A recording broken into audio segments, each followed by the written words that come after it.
This will be a day long remembered. Now I am the master. Welcome to another episode of Legends and Theories. The latest season of The Mandalorian had many characters that appeared from other Star Wars movies and shows.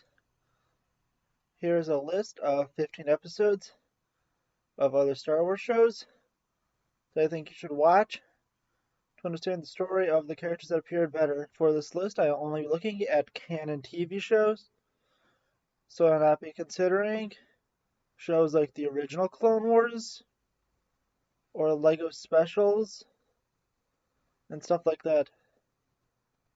The two shows I will be focusing on is the Clone Wars and Rebels, and I will include no spoilers for those episodes, but there will be spoilers for The Mandalorian Season 2, since I'll be mentioning the characters in there. Before I start up, I also want to give a quick mention.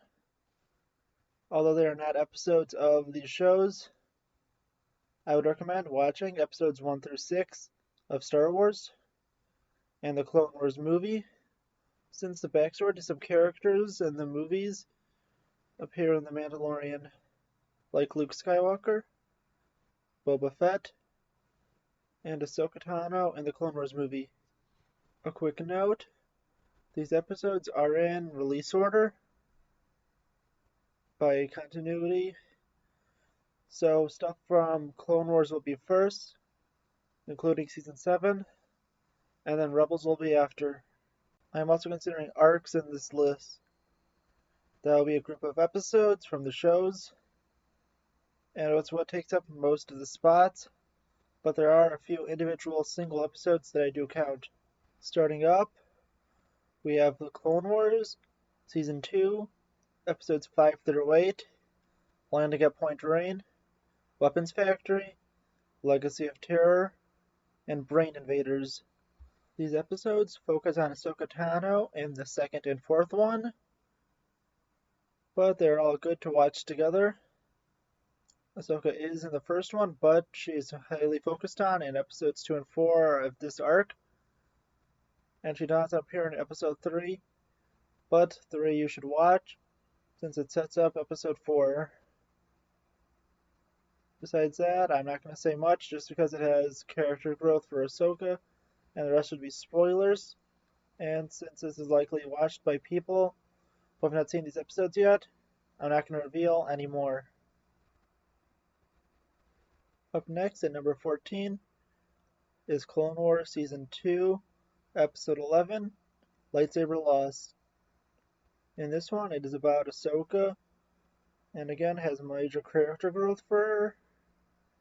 I think it is an important episode to watch to understand how she changes from who she is in the Clone Wars movie to who she is later on. And it is a nice, fun, and enjoyable episode. For number 13, we have Season 2 of the Clone Wars, Episodes 12 through 14, The Mandalore Plot, Voyage of Temptation, and Duchess of Mandalore. This has major information about the Darksaber and Mandalorian culture, and is where the Darksaber debuts into Star Wars. This episode is important in learning about some things about Mandalorian history, and sets up the rest of the stuff with Mandalore in both the Clone Wars, Rebels, and beyond. At number 12, I am focusing on the only episode to deal with Boba Fett on this list, which is Clone Wars Season 2, Episodes 20 to 22, Death Trap, R2 Come Home, and Lethal Trackdown. This focuses on the characters of Ahsoka Tano and mainly Boba Fett. Ahsoka does appear in the final episode of this arc, but it does focus on Boba Fett's revenge for what happened in Episode 2 of Star Wars. Going to number 11, we look at an arc that does have Ahsoka in it. Although she's not the main focus of it, something very important happens to her during this. I decided to include it, which is Clone Wars Season 3, Episodes 15 through 17, Overlords, Altar of Mortis, and Ghosts of Mortis. Like I said, there's an important thing that happens to Ahsoka in this episode, but it mainly focuses on the character of Anakin Skywalker and the prophecy of the Chosen One. Up next, at number 10, we have Clone Wars, Season 3, Episodes 21 to 22, Padawan Loss, and Wookiee Hunt. This one focuses on Ahsoka and has a special surprise cameo from the original trilogy, who I guess that you have guessed from the episode titles, but I'll still keep it hidden just in case you don't see what I mean. Personally, I never loved this arc, but I never hated it either. I just felt really nothing about it, and I think it's just an important one for Ahsoka's arc, just one that I never fully enjoyed. Up next, we have another essential, which is the debut of Bo-Katan into Star Wars, which is in Clone Wars, Season 4, Episode 14, A Friend in Need. This one has both Bo-Katan and Ahsoka, and includes their first meeting, and what happens may surprise you, especially if you do not know Bo-Katan's history, and just know her from The Mandalorian. Jumping ahead a little bit, we go to number 8 in Season 5, Episodes 14 to 16, with the episodes Eminence, Shade of Reason, and The Lawless, focusing major on Mandalorian culture, the Darksaber, and Bo-Katan, and has major implications for the rest of Star Wars, and again sets up major plots that will be continuing on into the land of Clone Wars, Rebels, and beyond. At number 7, we go to the next episode in the series, with Clone Wars Season 5, Episodes 17 to 20, Sabotage, The Jedi Who Knew Too Much, To Catch a Jedi, and The Wrong Jedi. These are major episodes for Ahsoka, and shows a major point of change for her. Skipping ahead again, we're at number 6. We look at the finale of the Clone Wars, Season 7, Episodes 9 to 12, Old Friends Not Forgotten, Phantom Apprentice, Shattered, and Victory and Death. These have a major character growth for Ahsoka and Bo-Katan, and has even more from Mandalorian culture, and intertwines with Episode 3, Revenge of the Sith, which you could find a way to watch with this finale of the show, but you don't have to fully enjoy it. It's just an interesting way you can do it. At number 5, you move to Star Wars Rebels, where we look at Season 2, Episode 13, The Protectors of Concord Dawn, which has more about Mandalorian culture, but I don't remember this episode this well. I just know you get an interesting look at the Mandalorians. At number 4, I decided on it being Twilight of the Apprentice, which is Season 2, Episodes 21 to 22 of Rebels. They are considered Part 1s and 2, just in case if you're looking at the title. And this is a very important one for Ahsoka, but I'm not going to say any more because there'll be major spoilers. Going to number 3, we have Imperial Commandos, which is Rebels Season 3, Episode 7.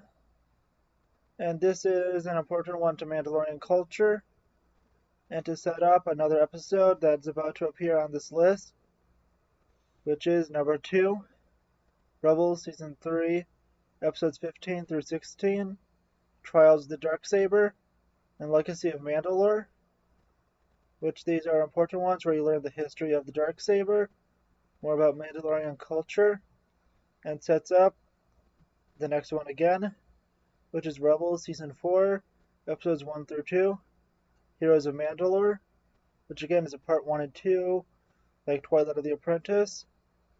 This arc includes Bo-Katan the Darksaber of Mandalorian culture and sets up the Mandalorians for what happens in the Mandalorian Purge and sets up the show. Although these weren't able to make the list, I have a few more recommendations. Clone Wars Season 2, Episodes 1 through 3 are ones I recommend.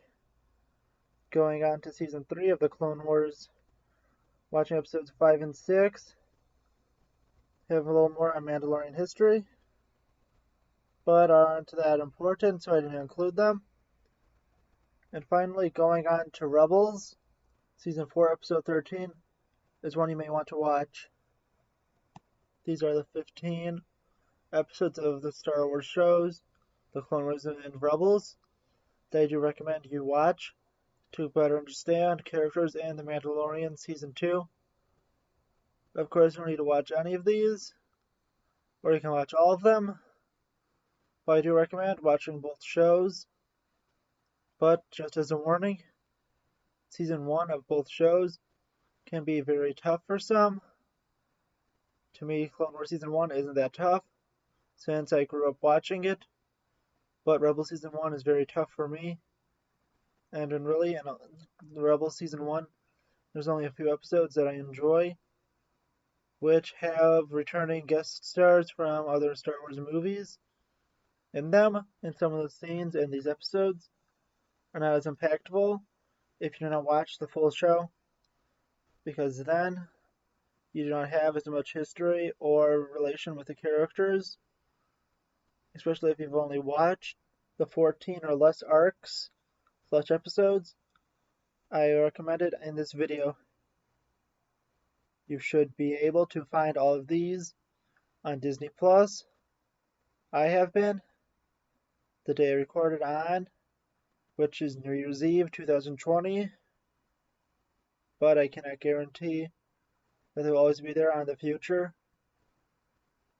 But it seems likely, since The Clone Wars is a big show, and it's getting a sequel series, The Bad Batch, next year. And Rebels is also a sort of sequel to Clone Wars. And I don't see it being removed, but there's a chance. So that's just a little warning and recommendation of where to look. Please don't watch it illegally, because I do not support that. But besides that, thank you for watching this episode of Legends and Theories, and may the Force be with you.